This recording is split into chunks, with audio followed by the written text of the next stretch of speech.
The supply depot on Nexus Station operated with the kind of soul-crushing efficiency that made bureaucrats weep with joy and everyone else contemplate violence. Rows of identical terminals hum beneath flickering overhead lights, while various species shuffled through lines that move with all the urgency of geological processes. Kex Theory Senior Supply Technician Vorthe K had processed exactly 4,712 requisition forms in his career. He took pride in this number, mostly because it represented 4,712 opportunities to say no to people who thought they deserved better equipment than regulations allowed. The human woman who approached his terminal didn't look like she caused trouble. Average height, unremarkable features, wearing the standard issue gray jumpsuit that marked her as recently processed military personnel. Her dark hair was pulled back in a regulation knot, and she carried herself with a kind of casual confidence that suggested either supreme competence or complete ignorance. Vorthe K was betting on ignorance. Next, he wheezed through his respiratory slits, not bothering to look up from his screen. The woman stepped forward and placed a single data pad on his counter. Standard combat requisition. Full kit. Vorthe K's 4 eyes finally focused on her. Humans were still relatively new to the Galactic Military Cooperation Initiative, and most of them approached their first equipment assignment with either wide-eyed excitement or barely contained terror. This one seemed to regard the process with the same enthusiasm she might reserve for ordering lunch. Species, human. Designation. He squinted at the datapad. No rank listed. That's correct. Combat specialization? General. Vorthe K's mandibles clicked in annoyance. He hated vague answers. Look, human, I need specifics. Artillery? Close quarters? Reconnaissance? Electronic warfare? The system won't process a request without proper classification codes. The woman considered this for a moment. Diplomatic. Diplomatic isn't a combat specialization. You'd be surprised. Behind her, the queue was beginning to show signs of restlessness. A Vorthan engineer shifted his weight from tentacle to tentacle, while a pair of crystalline collective drones emitted increasingly agitated harmonics. Vorthe K decided to move things along rather than decode whatever odd human humor was at play. Fine, I'll put you down as multi-role infantry. Standard kit includes body armor, helmet, sidearm, and basic field equipment. His claws dance across the interface. Current available helmet numbers are, let's see, 47 Alpha 9 through 47 Alpha 15. 47 Alpha 9 will be acceptable. Vorthe K paused. Something about that number tickled the back of his memory, like an itch he couldn't quite reach. He shook his head and continued processing. Armor size. Medium will suffice. Weapon preference? We have standard plasma sidearms, kinetic rifles, or whatever's available. The efficiency was almost unsettling. Most new recruits had opinions about their gear, preferences born from training simulations or cultural biases. This human seemed to regard military hardware the way others might view office supplies. Vorthe K screen flashed green as the requisition processed. Report to Equipment Bay 7 in 2 hours. Present as confirmation code to the automated systems. He handed her a small chip. Next. But the human didn't move immediately. She glanced at the confirmation display, and for just a moment, something flickered across her features. Not surprise, exactly. More like recognition. 47 Alpha 9, she repeated quietly, as if testing how the words felt. Problem? Vorthe K asked, though he was already gesturing for the next person in line. No problem. The woman pocketed the chip. Just nostalgic. She walked away before Vorthe K could ask what a human who'd barely been in military service long enough to complete basic processing could possibly be nostalgic about. The Vorthan engineer slithered forward. tentacles already wrapped around a data pad thick with specialized equipment requests. 20 minutes later, after explaining to the engineer why he couldn't have military-grade plasma cutters for routine maintenance work, Vorthake found himself staring at his screen. That helmet number was still bothering him. "Hey, Zeflon," he called to his colleague at the next terminal. 47 Alpha 9 ring any bells? The younger Kextheri looked up from a heated argument with a Turalian, who insisted his religious beliefs required blessed ammunition. "Should it? I don't know. Something familiar about it." Zeflon's head tilted thoughtfully. "Didn't we have some kind of memo about retired numbers? Something about not issuing certain designations." Vorthake felt a small chill run down his spine. Retired numbers were rare, usually reserved for equipment involved in catastrophic failures or, occasionally, legendary achievements. But the system had processed the request without any warnings or blocks. "When was the last time you saw the restricted list?" he asked. "Months ago. Maybe longer." Zeflon shrugged, returning to his increasingly agitated customer. "System would have caught it if there was a problem, right?" Vorthake stared at his screen for another moment, then forced himself to focus on the next requisition. The system was designed to prevent exactly these kinds of administrative errors. If 47 Alpha 9 had been restricted, the request would have been automatically denied. Still, as he processed requests for the next hour, he couldn't shake the image of the human woman's expression when he'd read out that number. Not surprise, not confusion, but recognition, almost as if she'd been expecting it. Junior archive technician Mirthel had always prided herself on her ability to sleep through anything. Triple shifts, proximity alarms. Even the time a Gorlin freighter had crashed into the station's outer ring. But tonight, for reasons she couldn't articulate, sleep remained stubbornly elusive. She blamed Vorthake. The old supply clerk had cornered her during her dinner break, pestering her about some helmet designation that was supposedly giving him anxiety dreams. 47 Alpha 9, he'd repeated like a mantra. "I know that number means something. Check the archives, will you? Please." Mirthel had initially planned to ignore him. Archive techs weren't customer service representatives for paranoid equipment clerks. But Vorthake had looked genuinely disturbed, and she'd made the mistake of mentioning she was working the night shift anyway. Now, surrounded by the soft hum of data storage units and the occasional chirp of automated backup procedures, she found herself typing the designation into her terminal. The initial search returned standard results.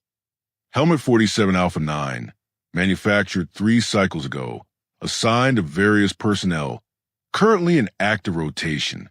Nothing unusual, nothing retired, nothing restricted. Typical, she muttered, reaching for a caffeine supplement.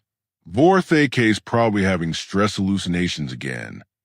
But professional curiosity was a dangerous thing in an archive technician. Instead of closing the file, Mirthel expanded her search parameters. Cross-references, historical assignments, manufacturing logs, personnel records. The first anomaly appeared in the manufacturing data. According to the technical specifications, Helmet 47 Alpha 9 had been produced in a batch of 20 units, but the serial progression showed a gap. The manufacturing database listed 47 Alpha 1 through 47 Alpha 8, then jumped directly to 47 Alpha 10. 47 Alpha 9, according to production records, had never been manufactured.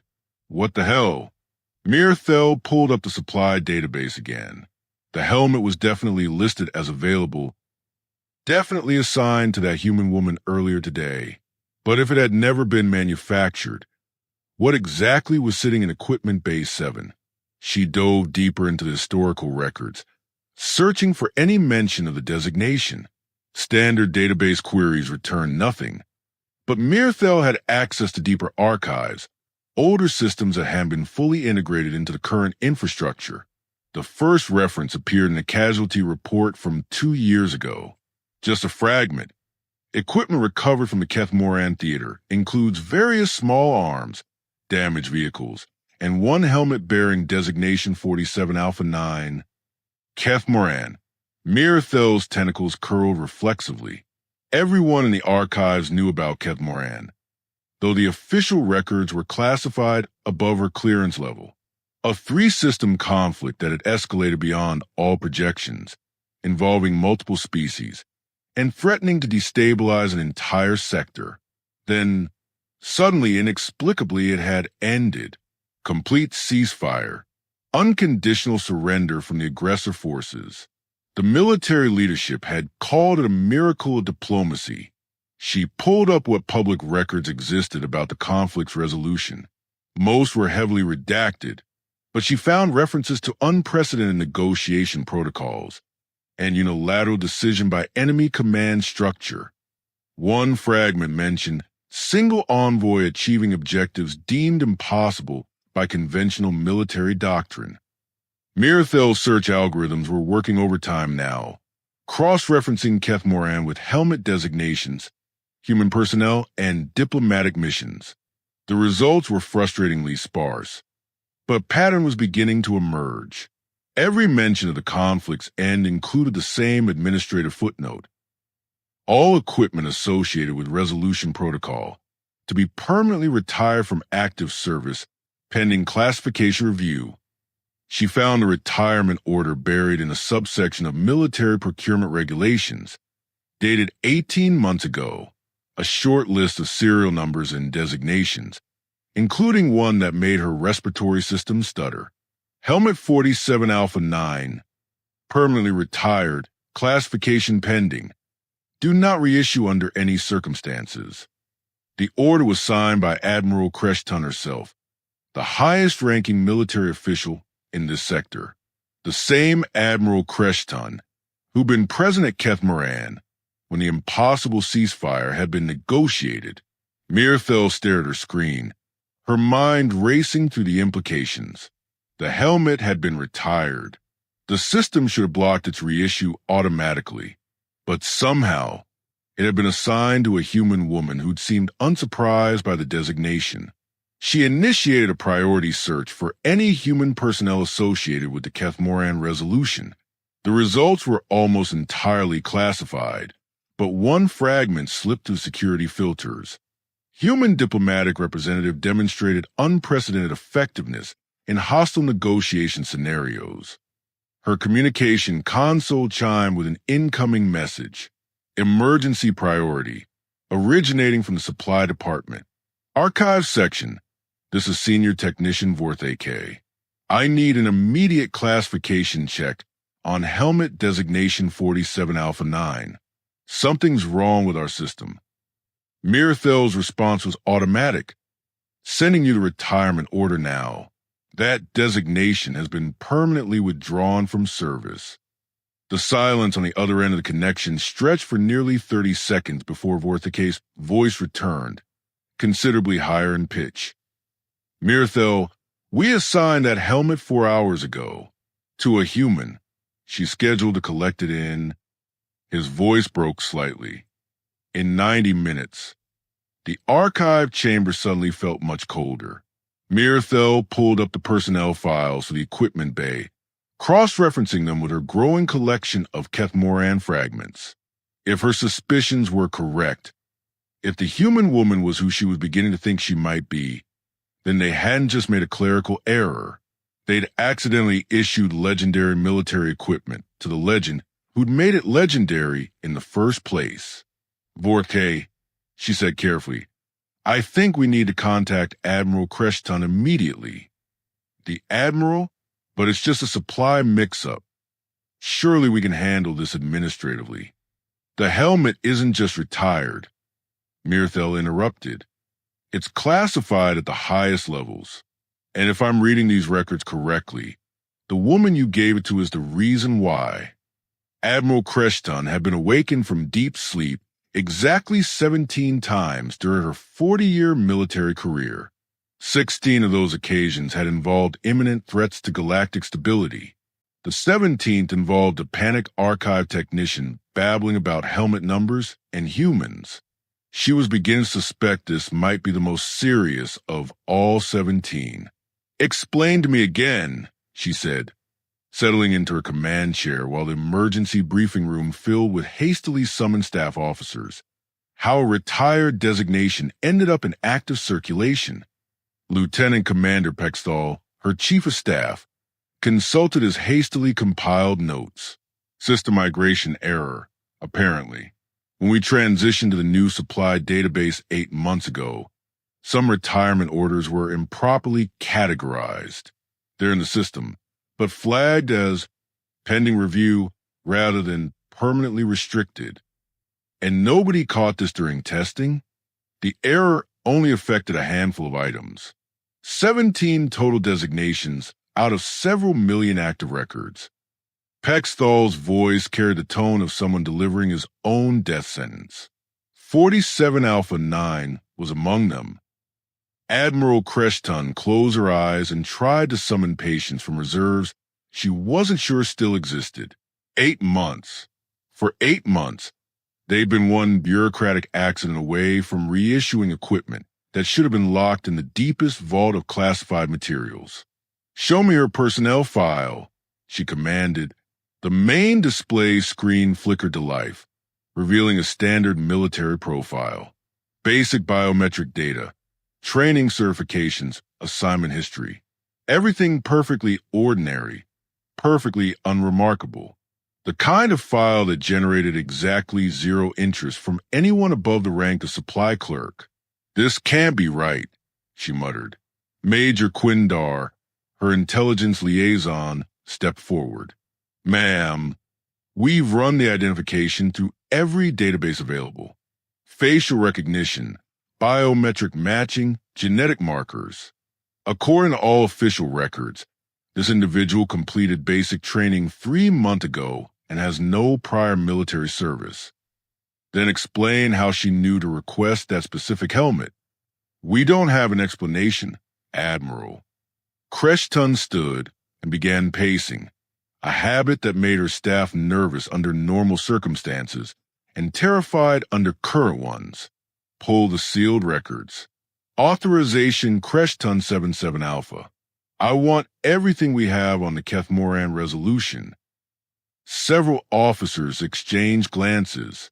Those files were classified beyond top secret, requiring special clearance that most of them didn't possess. But nobody was brave enough to point this out to an admiral who looked ready to start personally executing people. The new data that appeared on the screen was considerably more interesting. Video footage from the enemy command center, audio recordings of impossible negotiations, tactical analyses that use phrases like unprecedented psychological warfare and complete strategic capitulation achieved through unknown methods, and photographs, dozens of them taken by intelligence operatives, surveillance drones, and enemy personnel who've been too stunned to remember security protocols, all showing the same human woman, the same woman who'd casually requested standard combat gear from a board supply clerk 4 hours ago. "Sweet merciful void," whispered Commander Veltar from the back of the room. "She's real."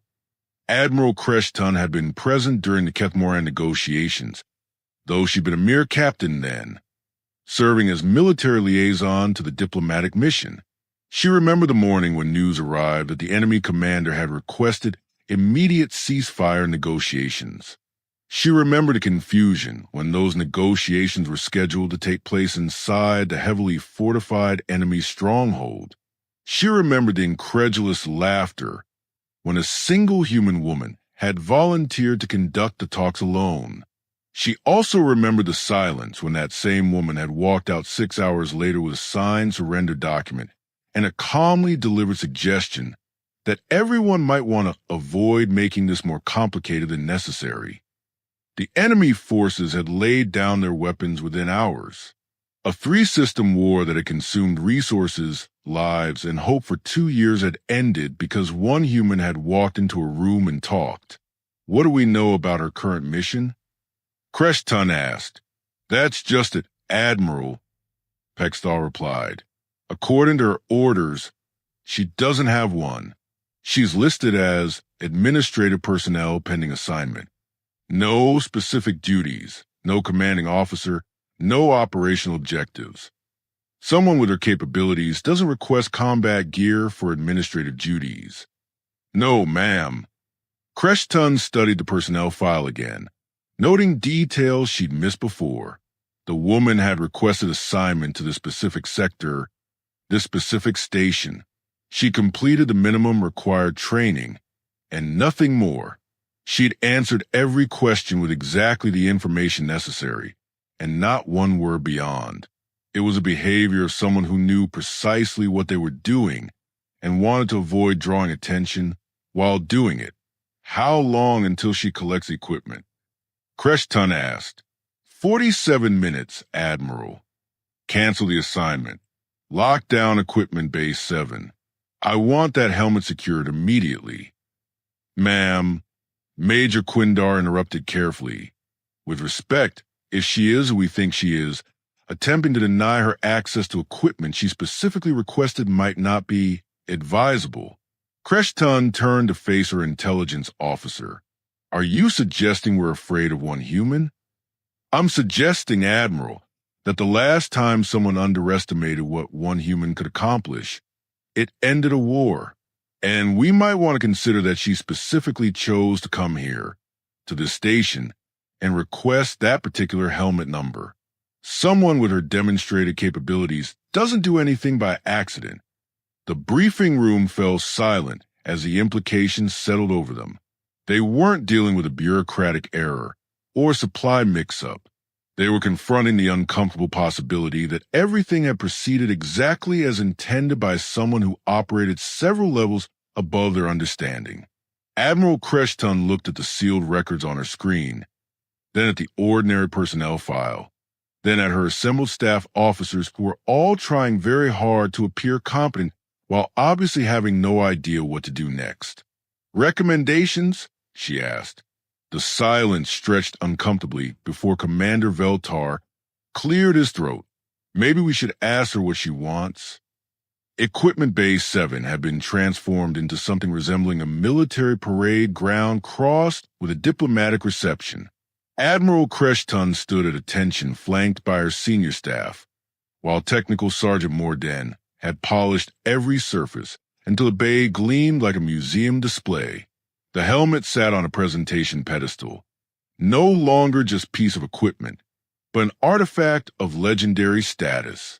Soft lighting had been arranged to showcase its unremarkable curves and standard-issue components. Someone had even draped a ceremonial banner behind it, though nobody could later remember who'd given that order. This is ridiculous, muttered Commander Veltar under his breath. We're treating routine equipment pickup like a state function. Would you prefer we explain to Central Command how we lost track of the most classified individual in military records? Admiral Creshton replied without moving her lips, because I'm certain they'd find that conversation fascinating. The bay doors opened with their usual mechanical hiss, but the sound seemed amplified in the tense silence. The human woman walked in wearing the same unremarkable jumpsuit, carrying the same casual demeanor that had so thoroughly confused Vortic hours earlier. Her expression registered the transformed bay, the assembled officers, and the dramatically presented helmet with the kind of mild interest one might show for an unexpectedly elaborate lunch menu. Well, she said, stopping in front of the formation, this is new. Admiral Creshton stepped forward, her prepared speech dissolving under the weight of the woman's completely ordinary presence. We need to discuss your equipment requisition. I assumed you might. The woman glanced at the helmet, then back at the Admiral. Database migration error, wasn't it? Retirement orders got miscategorized during the system transition 8 months ago. The silence that followed was profound enough to have its own gravitational field. You knew, Admiral Creshton said, her voice carefully controlled. I helped design your new supply database. Well, consulted on the security protocols. Anyway, the woman shrugged. I mentioned that certain retirement classifications needed special handling during migration. Apparently, someone decided my recommendations were overly complex and simplified the implementation. Major Quindar stepped forward. You deliberately triggered this incident. I needed to test whether the security gaps I'd identified had been properly addressed. She gestured toward the assembled officers. Given the current circumstances, I'd say they haven't been. Admiral Creshton felt a familiar sensation, the same mixture of admiration and exasperation she'd experienced during the Kethmoran debriefings. You manipulated our entire supply system to conduct a security audit. I submitted 17 official reports detailing vulnerabilities in your classified equipment protocols. All 17 were filed under administrative recommendations and ignored. The woman's tone remained conversational, but something colder flickered behind her eyes. So I decided to demonstrate the problem using methods your staff might find more compelling. By requesting your own helmet, by proving that your most sensitive designations could be accidentally reissued to anyone who walked into a supply depot with proper identification. She paused, letting the implication settle. What if I hadn't been me? What if some random recruit had been assigned 47 Alpha 9 and started asking questions about why everyone was acting strange around them? Commander Veltar made a strangled sound. The security implications are precisely what I've been trying to explain for the past 6 months. The woman walked over to the presentation pedestal and picked up the helmet, examining it with the familiarity of someone handling a personal possession. This particular piece of equipment is tied to classified operations involving 12 different species, 3 major military actions, and diplomatic protocols that are still considered too sensitive for general knowledge. Its accidental reissue could have compromised ongoing intelligence operations across 4 sectors. She turned the helmet over in her hands, running her fingers along edges that showed faint scoring from weapons fire that had never appeared in any official reports. So you orchestrated this entire situation to prove a point about database security? Admiral Creshton asked. I orchestrated the situation to identify which of your staff members are competent enough to recognize potential security breaches and act on them appropriately. The woman's expression shifted slightly, revealing something that might have been approval. Your archive technician, Mirthel, performed admirably.